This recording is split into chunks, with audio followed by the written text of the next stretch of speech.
खुशहाल जीवन की गारंटी। दो भाई थे। उनमें से आशावादी था जबकि दूसरा निराशावादी। आशावादी लड़के को हतोत्साहित कर पाना बहुत मुश्किल काम था। वो हर हाल में हंसने मुस्कुराने की वजह खोज ही लेता था। जब सब नाउम्मीद हो जाते तब भी वो आश्वस्त ही रहता। उसका मानना था कि हर चीज में कुछ न कुछ अच्छाई होती है। लेकिन उसका भाई उससे बिल्कुल उल्टा था। उसे खुश कर पाना नामुमकिन था। वो हर हाल में दुखी होने का कोई न कोई वजह खोज निकालता था। एक दिन उनके पिता ने अपने दोनों पुत्रों के साथ एक तजुर्बा करने की सोची।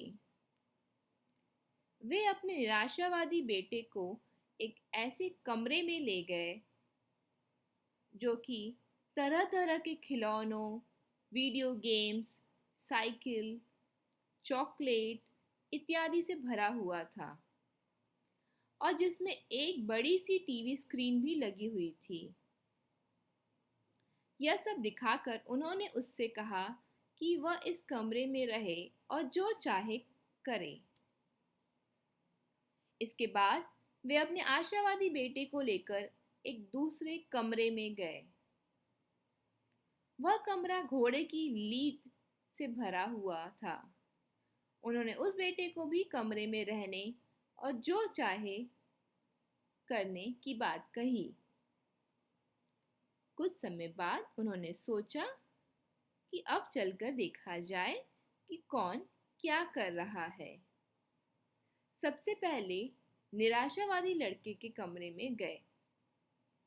उन्हें देखते ही लड़का उखड़ गया और शिकायतों का अंबार खड़ा कर दिया। उसने कहा कि वहां रखे खिलौनों में से कोई भी उसकी पसंद से मेल नहीं खाता। वीडियो गेम्स में से कोई भी इतना दिलचस्प नहीं था कि उसका मन लगाए रख पाता। उसके दोस्तों के घर जो टीवी स्क्रीन थी वह कमरे में लगी स्क्रीन से कई गुना बड़ी थी और आइसक्रीम इतनी बेकार थी कि मुंह में डालने से पहले ही पिघल रही थी, वगैरह वगैरह। इसके बाद पिता दूसरे कमरे में पहुंचे।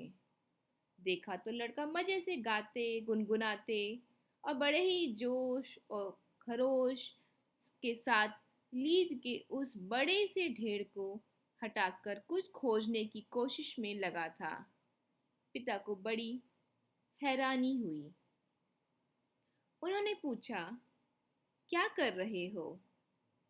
तो लड़के ने चौंक कर देखा और फिर उत्साह से बोला, इतनी सारी लीद देखकर लगता है कि यहाँ जरूर कोई छोटा सा घोड़ा मौजूद होना चाहिए।